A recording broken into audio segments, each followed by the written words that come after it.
Hello everyone and welcome back to TowerGate. It is TowerGate day number 528, 528, August the 23rd, 2018, Thursday. Thank you so much for tuning in. Really great comments in the comment section on the last few videos. Didn't get a chance to respond to too many last night because, well, you know, like I said, we're working like 7 days a week where I work. Right now we're implementing a couple new systems, new barcode reader and things like that, so we're working like 12 hours a day, 7 days a week. So I haven't had as much time to respond to all the comments as I would like, but I almost always do scan down through the comments and look at them. So occasionally people leaving me links, and yes, I did get the link, Joe Mack, the Tracy Beans video. I am a subscriber, by the way, but that's okay. You can go ahead and leave the links anyway. I have not had a chance to watch the video because I haven't had time, but I'm sure it's very good, and I do expect to get to it in the next day or so. So thank you so much for providing those links. Love Tracy Beans. So yeah, great comments in the comments section.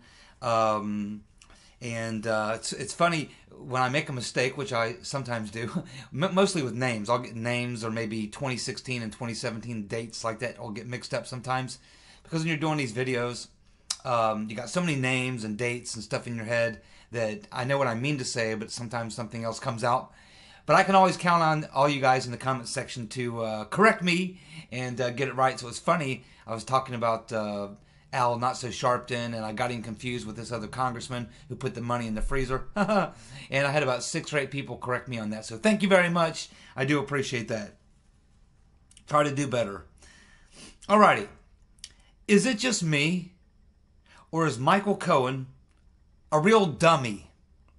I mean, I know he's a lawyer, and he seems pretty intelligent, but when you look at this, you know, bringing in Lanny Davis to represent him and, you know, pleading guilty to things that are not even crimes. I mean, I don't know what's going on in Michael Cohen's head. I mean, I really don't, but I don't know. Maybe the pressure got to him or something. I really don't know. But, I mean, he literally pled guilty to this one incident with Karen McDougal. I mean, they never paid Karen McDougal. They had talked about maybe paying Karen McDougal, but they ended up not paying Karen McDougal. But I believe that's one of the things that they list as something he's pleading guilty to. And any of the campaign finance stuff is I don't know why he's pleading guilty to it. So I really don't know what's going on there with Michael Cohen.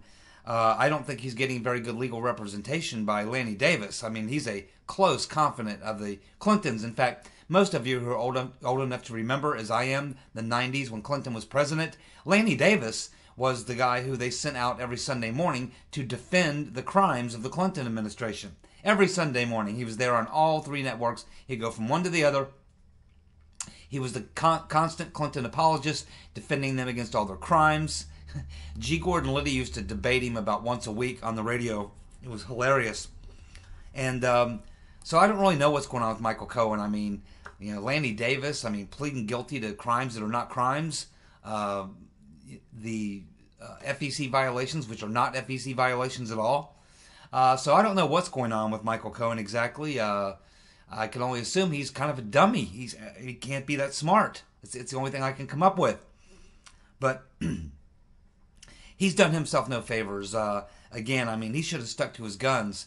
I don't really know what they had on him on the financial crimes and stuff like that.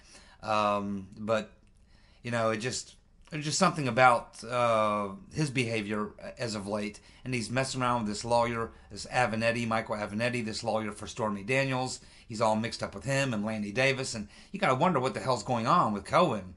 I mean, he does a total flip. And I mean, I don't know how much pressure was applied to him, but no matter how much pressure is applied to you, why would you plead guilty to things that are not crimes, plead guilty to something that didn't actually happen, and in terms of FEC violations are like parking tickets. So, I don't know, it'll come down to his word against Trump's, but it will never happen. I mean, because there's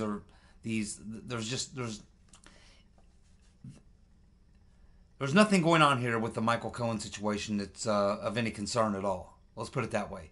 And the fact that he comes out and says that Trump knew about the payment, well, whoop-de-doo. Well, Trump says he didn't, but even if he did, still not a crime. So I mean, I really don't know. Maybe some of you can figure it out, but I don't know. But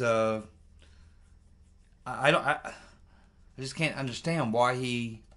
I mean, he came out, what, 12, 13 times and denied that Trump ever knew about it, just like the Trump Tower meeting, and then all of a sudden he turns. I mean, it doesn't make a very good witness. I mean, it's one thing you bring a witness into court and he makes a statement that you've never heard before. But when you bring a witness into court and the witness says something that's contradictory to something he said a dozen times before, I mean, it pretty much destroys his credibility. I mean, all the defense attorney has to do is get up there and say, did you make this statement, this time? Yes, I did. And so, what, you were lying? Yes. Well, there you go. You've just proven to the jury that the individual is a liar. I mean, it's just a mess. This whole thing's a mess, and it's all because of the witch hunt. None of this should be happening. And Michael Cohen probably shouldn't be drugged through this, no more than Manafort or Roger Stone or any of these other people being drugged through the Mueller witch hunt. It's, like I said a couple of days ago, this thing should have been shut down a long time ago. I can't believe it's still going on. And, it should be handled by the authorities, by the DOJ, by the Attorney General, but it's clear that that's not going to happen.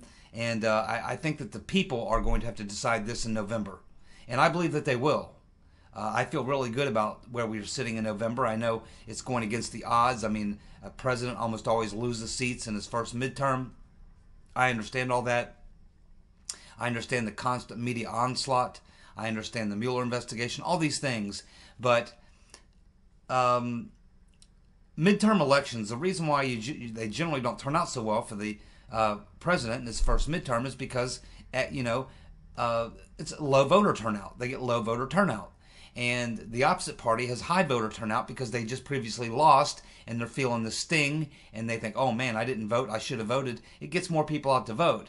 But I think we're living in a different time. I think you can throw all history out the window and all, everything from the past that we've always thought was normal out the window. Trump's different, and his supporters react to him differently. No one loved W. Bush. Very few people loved W. Bush. But it's different with Trump. You can see the enthusiasm, the passion, the size of the rallies have not shrank at all. They're still huge rallies. He's still giving the rallies. He gave one last night, I believe, in West Virginia. I don't think a voter turnout is going to be much of an issue in November. It wasn't very good turnout in some of these special elections, but a lot of people are on vacation are not thinking about these things. But right after Labor Day, people start focusing on it again. And I think that come Election Day in November, I think that Trump's support will come out strong. I think you'll have very high turnout. I can't wait to go vote. I mean, I just can't wait. And I think a lot of Trump supporters feel the same way. So I think that ultimately this issue with the witch hunt and the whole 9 yards, the whole referendum thing, it's all, I think, going to have to be decided by the people. And it's largely us that are going to have to really push and demand that the criminals who participated in the coup be held accountable. If we leave it up to the Department of Justice, if we leave it up to the perps, if we leave it up to the folks in Washington, nothing will happen. So, as I've said many times before, as they continue to get more and more evidence and the evidence comes out, at some point the evidence will be overwhelming. But even that will not get the Department of Justice to act against themselves and the FBI. So it is going to take public pressure at some point. There'll have to be, and I think that that's what it's all about for Jim Jordan and Devin Nunes and these guys. I think they understand that very well. So I think that what they want to do is they want to continue to investigate, get all the information that they can get, and then put it out there in these reports. At some point, they'll write a final report, and what they want then is to go out and push it in the media as much as possible, in the social media, and I think they understand it's really going to take, at some point, it's going to take a lot of public pressure to demand that the perpetrators of the coup be held accountable. It's going to take us. We're the ones that are going to have to do it. We're the ones that are going to have to make it happen. And I believe we will. I think at some point we will reach that threshold and people will realize exactly what happened. And there will be a strong cry across the land for real investigation to be done and real justice to be served. But it will ultimately fall on us, the people, to demand justice. And I do believe we'll get there. Well, Lanny Davis did get one thing right. He was quoted today as saying that Michael Cohen never went to Prague, which was the claim made in the dossier. He came out and denied it, and some other people tried to prove it. They've had a bunch of people trying to prove it, but of course it has been disproven. And of course the question they should be asking is, how did the name Michael Cohen pop up anyway? If they got the wrong Michael Cohen, that means that they weren't following the actual Michael Cohen and what he was doing and looking at his stuff. What happened is somehow they got a name of Michael Cohen, a Michael Cohen, not this Michael Cohen. Where did they get that name? Where did that pop up out of? That's a question they should be asking, because if they dig into that, they'll find out that that came probably from those illegal FISA, from those illegal searches that were being done through the NSA database. That's where that came from. And someone pulled Michael Cohen, and they said, "Oh, Michael Cohen," and then they immediately assumed it was Michael Cohen, that's Trump's lawyer. But they didn't do their checking first, and that's how they got caught. So if they were to ask, the real question is, how did they make that mistake in the first place of thinking it was Michael Cohen, Trump's lawyer, that went to Prague, when in fact it wasn't? Then how did the name Michael Cohen just pop up? It didn't. They got it through illegal searches, 702 queries they were doing through the FBI database back in November of 2015. It's a question somebody should be asking. So yes, Lanny Davis has admitted that, in fact, he's absolutely confident Michael Cohen was never in Prague, and that part of the dossier, like all the dossier, is fraudulent. So the questions they need to be asking is, how, in fact, did Michael Cohen's name pop up in the dossier? Who put it there? And I think if they do some digging, they'll find out it was likely Nellie Orr or Confusion GPS or one of those contractors who had access to the NSA database through the FBI. I hope they drill down on that, because it's definitely a place that you want to go. CNN is despicable. You cannot get any lower than CNN. And so they're talking about the Tibbets murder on CNN today by, of course, this illegal immigrant. And CNN actually had the gall to blame toxic masculinity for the murder. They're saying, yes, it was toxic masculinity, and that's the problem, not the illegal immigrant who murdered this woman. No, they're saying that what happened was, apparently this illegal immigrant had the hots for Miss Tibbets, and apparently she turned him down. And because she turned him down, his toxic masculinity took over, and that's what made him kill her.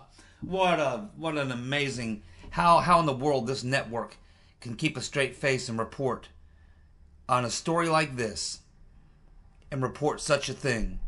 First of all, true masculinity, if you want to talk about this, if you want to get on the subject, true masculinity, a true masculine man does not beat up women, certainly doesn't kill them. A masculine man doesn't attack women. Toxic masculinity. What the hell's toxic masculinity? If anything, we're going the other direction. If anything, men are becoming more feminized. And that's no accident. Absolutely disturbing by CNN. Completely disregarding the tragic situation in itself. The murder of this girl. Forget who did it for just a moment. Just the fact that this girl was murdered. She was out jogging. The next thing you know, she's dead. That's a tragedy. But CNN doesn't cover it that way. To them, the tragedy is that toxic masculinity overtook this poor immigrant, and he wasn't able to restrain himself because of his toxic masculinity. He acted out in the only way he could, because he suffers from too much toxic masculinity. I mean, this network should be pulled off the air. They should lose their license, their broadcast license, certainly their news license. They should just be pulled off the air, man. That is absolutely horrible. Absolutely horrible.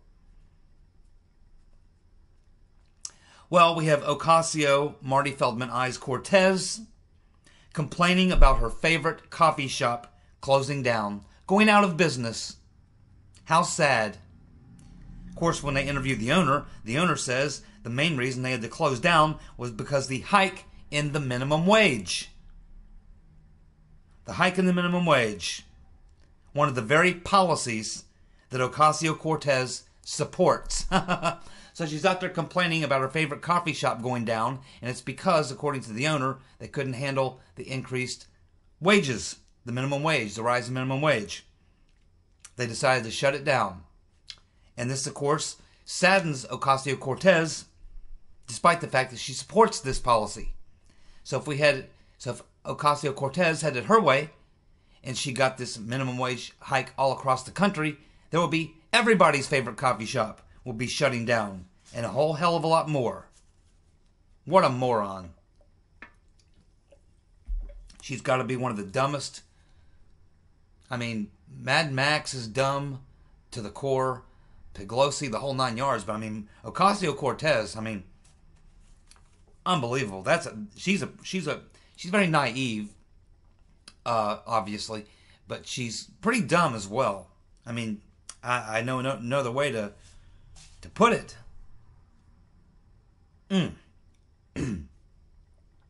Speaking of Madam Botox, Nancy Pelosi, she's begging Democrats to stop talking about Trump impeachment.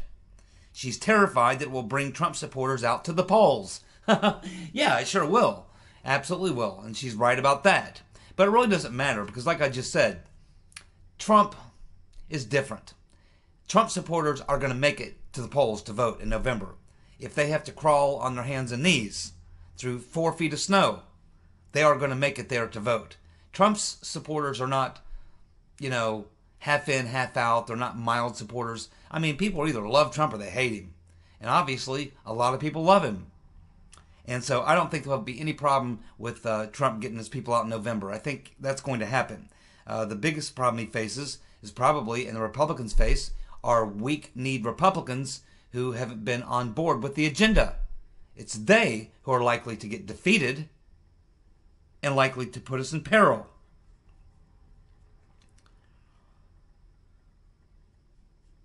But yeah, Pelosi is right on this particular point, talking about Trump impeachment. And I remember, back in 92 when Clinton had his things going on, eventually you beat up on someone and beat up and beat up. Pretty soon you turn them into the underdog. And pretty soon Americans just get tired of watching someone get beat on and beat on and beat on. And they begin to move towards that person and begin to support that person. So I hope they keep it up. And Nancy Pelosi is absolutely right to tell other Democrats, but it's not going to work. I mean, Mad Maxine Waters was out there today making a statement. Other Democrats are out there making a statement. They just can't stop themselves. They can't help themselves. They're out there every day digging their own grave. It reminds me of the 60s all over again, when the radical left back in the 1960s tried to take over the establishment Democrat Party in the 60s. And they tried and tried and tried. And ultimately it really didn't work. And then along came Bill Clinton. And of course, after losing quite a few elections and being viewed as being too far to the left, Republicans were winning and winning and winning. And then that's why Bill Clinton came out and ran as a centrist.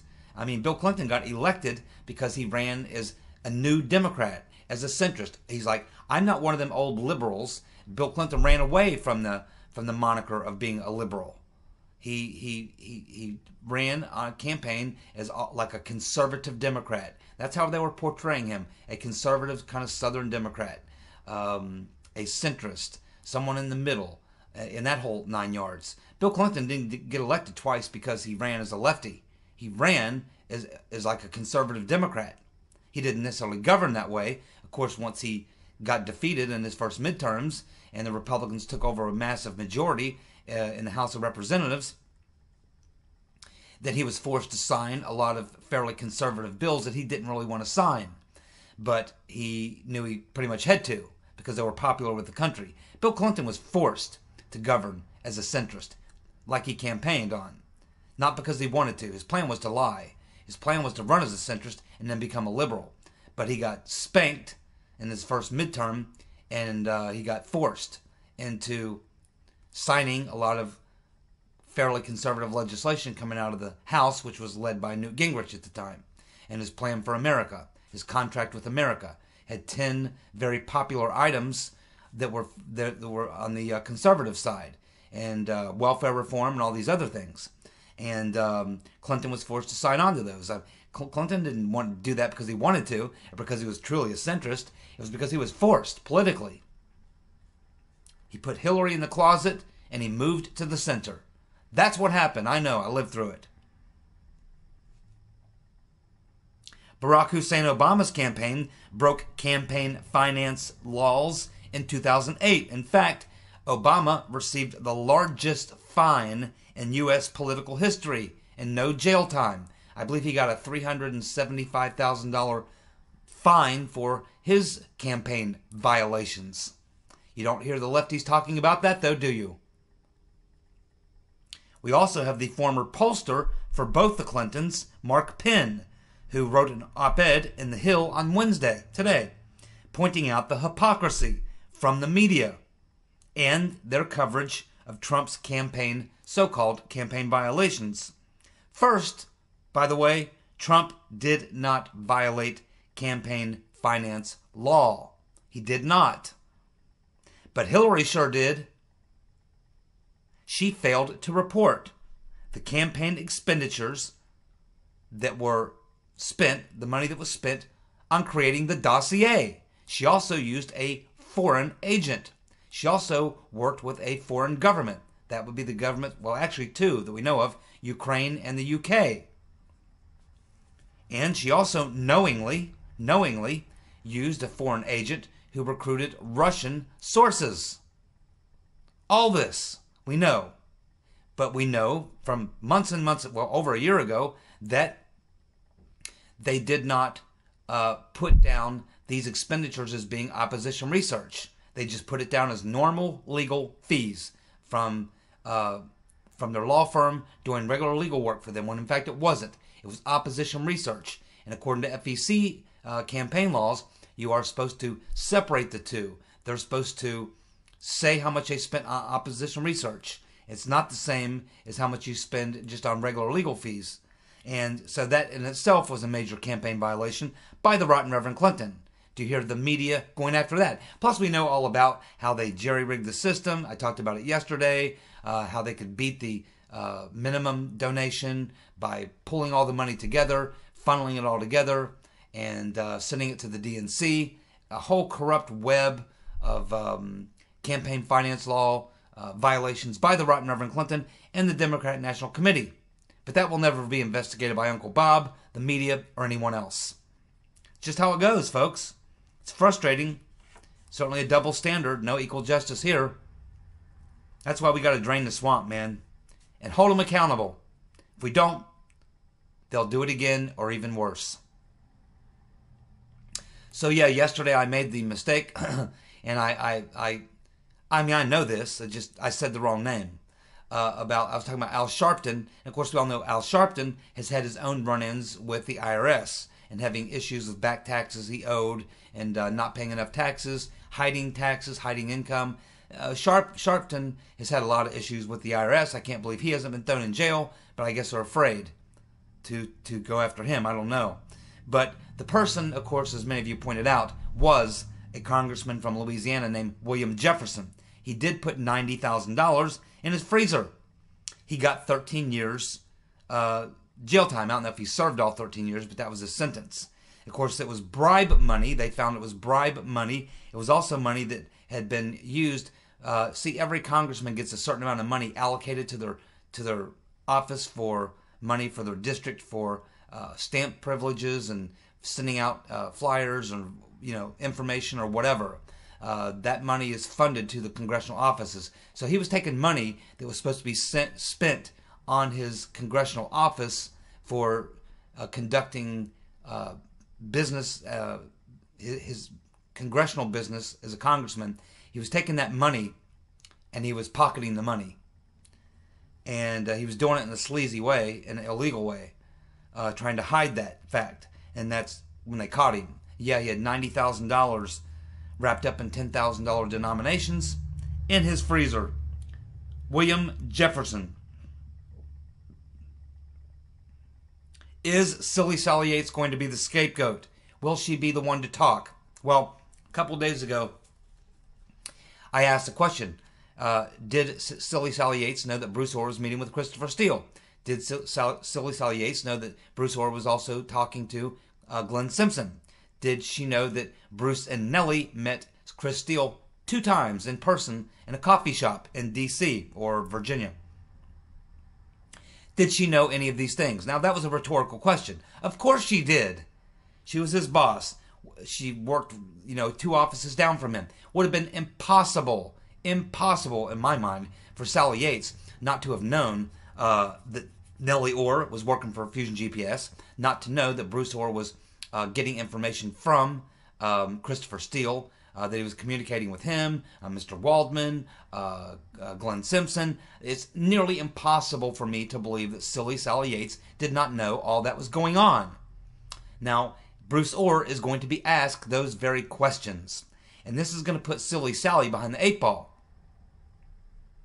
Do you think any of those people, as I asked you before, are going to cover for Sally Yates? And I know they won't.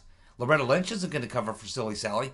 I mean, it's probably Loretta Lynch who put Silly Sally Yates up to it so she could have someone else do the dirty work, so that she could keep her hands clean. So we were talking many months ago, about who we thought would be the one who would, sing, or who would talk, who would be turned. And of course, we're all guessing it could be Strzok, could be Lisa Page, could be McCabe, because he actually made that threat.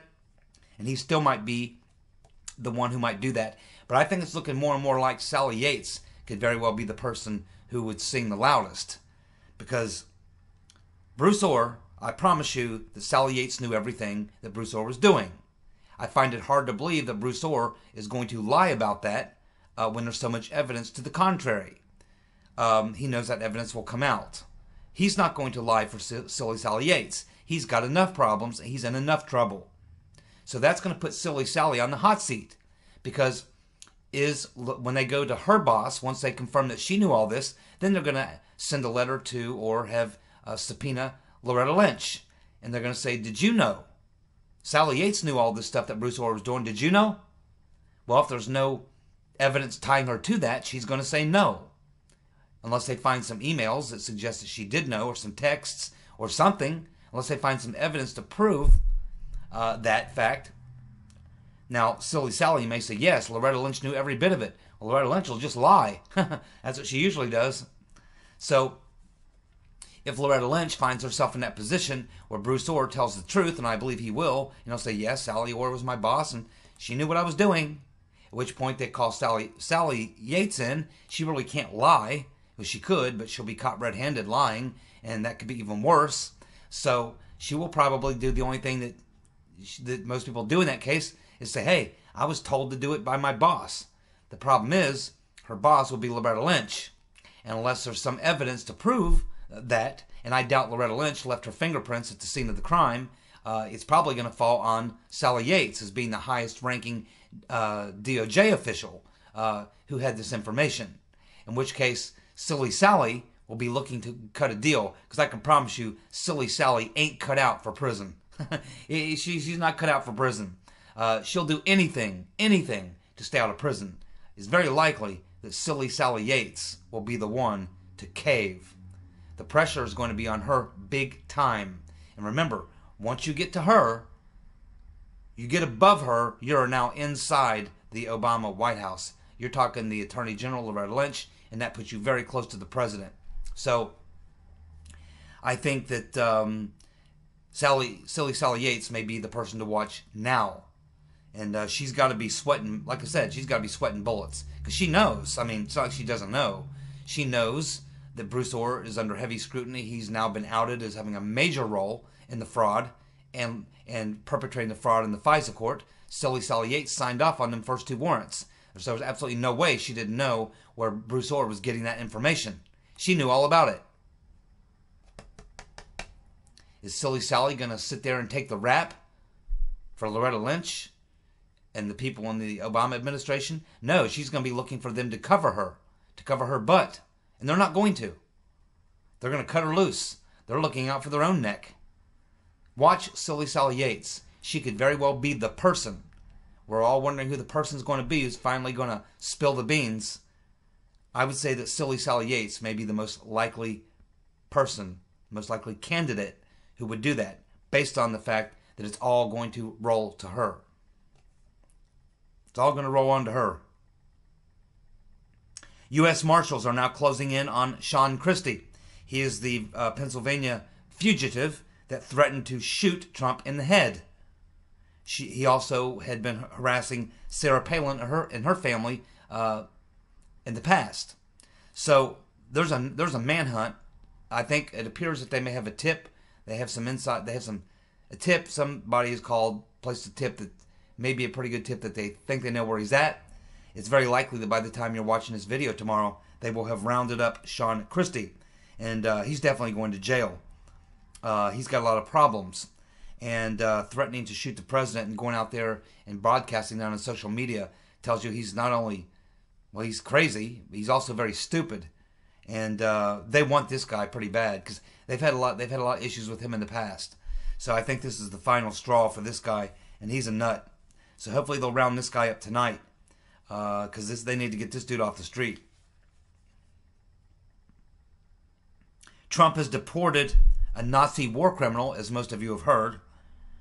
What's interesting about this Nazi war criminal is that, do you know what voting district he lived in? Do you know what voting district that the Nazi war criminal lived in? He lived in the voting district of Ocasio Cortez. Unbelievable. Okay, more on the Matt Couch story in Donna Brazile, whether or not she was at the hospital. She continues to deny that she was at the hospital, although Matt Couch is standing strong. He's not budging an inch. Brazile has launched her lawyers on Matt Couch, given him a cease and desist, obviously trying to scare him. You know, this could actually work out very, very well, and maybe Matt Couch has a plan, because if, in fact, they have the cease and desist order, and he continues to talk and continues to do what he's doing, they may decide that they want to have they may want to go legal on Matt Couch. And if they do, then that just may be the thing that we need to be able to get those documents that are being held with the Washington Metro Police Department, and they apparently have the records. Apparently they have the video footage of Donna Brazile entering into that hospital at about 4 o'clock in the morning. They apparently, also we know they do have the text that she sent out, and they know from where she sent it out based on Google Earth. It's right there, the date and the time. We know when she sent it. So there's overwhelming evidence that she is lying here, and that she's probably trying to scare a Couch or whatever. But he's not backing down, and he obviously feels pretty solid. And I think his sources are inside the Metro PD, because that's the story I read the other day, is that someone inside the Metro PD was basically saying, yeah, well, she may deny she was there, but we got the evidence that she was there. And maybe a legal proceeding would provide the reason for someone finally, after all this time, to have the legal reason to request those documents from the Metro PD, and maybe some more documents, because they're sitting on a lot of things there, including what was said to the police when they arrived on the scene. Seth Rich was conscious. The body cam footage. We've never been able to see that. But then it gets even stranger on top of that. So not long after that happens, Julian Assange's mother comes out and sends out a tweet. She sent out the tweet, and then immediately, or shortly thereafter sending out the tweet, she deleted it. And the tweet that she sent out said, "A DNC Bernie supporter disgruntled with rigging leaked the documents proving the corruption." Christine Assange, Julian Assange's mother, quote, "A DNC Bernie supporter disgruntled with rigging leaked documents proving corruption." Huh. What does Mrs. Assange know? What does Mrs. Assange know? I think we all know what she knows. Same thing most of us know. Seth Rich is the one who leaked those documents. I'm sure of it.